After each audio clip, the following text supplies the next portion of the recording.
আজকে গেছিলাম ডক্টরের কাছে, সে এক মহাকাণ্ড। চলো তোমাদের সাথেও শেয়ার করি। হ্যালো এভরিওয়ান, তোমরা সবাই কেমন আছো? আশা করি সবাই ভালো আছো, আমরাও খুব ভালো আছি। এখানে দেখো আমি আর আমার ছেলে একটু খেলা করছিলাম, ও লুকোচুরি খেলছিল আমার সাথে। তারপর ওকে ওর বড় ঠাম্মির বাড়িতে দিয়ে আমি এখানে বসেছিলাম একটু। আমার ছেলেটার শরীরটাও ভালো না, সেজন্য মনটাও খুব একটা ভালো ছিল না, তাই জন্য বসেছিলাম। তারপর ভাবলাম যে না, বসে থেকে তো কাজ নেই, তো যেহেতু ডক্টরের কাছে যেতে হবে সেজন্য আগেভাগে সব কাজ বাজগুলো সেরে নিতে হবে। তাই আমি প্রথমেই চানটা করে চলে এসেছি, এসেই মাথাটা একটু বেঁধে নিচ্ছিলাম।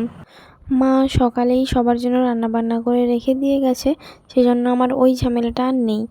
আর তারপরে আমি গেছিলাম ফুল তুলতে, ঠাকুর পুজো করতে। আর বাইরে থেকে আমি ফুল, দুব্বো, বেলপাতা সব কিছু তুলে নিয়ে চলে এসেছি, কিন্তু আমাদের ছাদের কাছে এই ফুলগুলো দেখে আর লোভ সামলাতে পারলাম না, তাই তুলে নিলাম। আর হ্যাঁ, আজকে ছিল শ্রাবণ মাসের 2য় সোমবার। কে কে জল ঢালতে গেছো কমেন্টে জানাও, আর সবার শেষে লিখে যেও হর হর মহাদেব। যাই হোক, তারপরে আমি ঠাকুর পুজো করে খাওয়া দাওয়া করে নিয়েছি।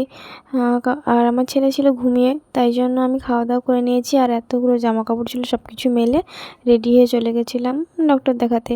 আমাদের স্ট্যান্ডেই আমরা দাঁড়িয়েছিলাম, কারণ এতটা বৃষ্টি, তোমরা দেখলেই বুঝতে পারবে যে কতটা পরিমাণে বৃষ্টি হচ্ছিল। প্রচণ্ড বৃষ্টি হচ্ছিল, সেই জন্য আটকে পড়েছিলাম আর অনেকটা লেটও হয়ে গেছিলো। যাই হোক করে আমরা গেছি ডক্টরের কাছে। আর গিয়েই দেখো আমার ছেলের তো একদমই তর সইছে না, ও ঢুকছে আর বেরোচ্ছে, পেশেন্ট দেখতেই দিচ্ছে না।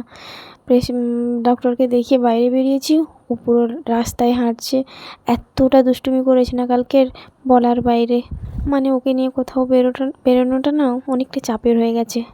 আর তারপরে কোনো রকমভাবে ওকে বুঝিয়ে বাড়ি নিয়ে এসেছি। আর এসে আমি মুড়ি খাচ্ছিলাম। আর হ্যাঁ, জানো তো, আমার ফোনটা খারাপ হয়ে গেছিলো, তাই সারাচ্ছিলাম। ওই গার্ডারের আলোটাই, ছায়াটাই এখানে ক্যামেরায় পড়েছে। যাই হোক, ওকে এবারে খাইয়ে ঘুম পাড়িয়ে দিই। কিছুই খেতে চাইছে না। আজকে ভিডিওটা এই পর্যন্ত। টাটা, সবাইকে ভালো থেকো।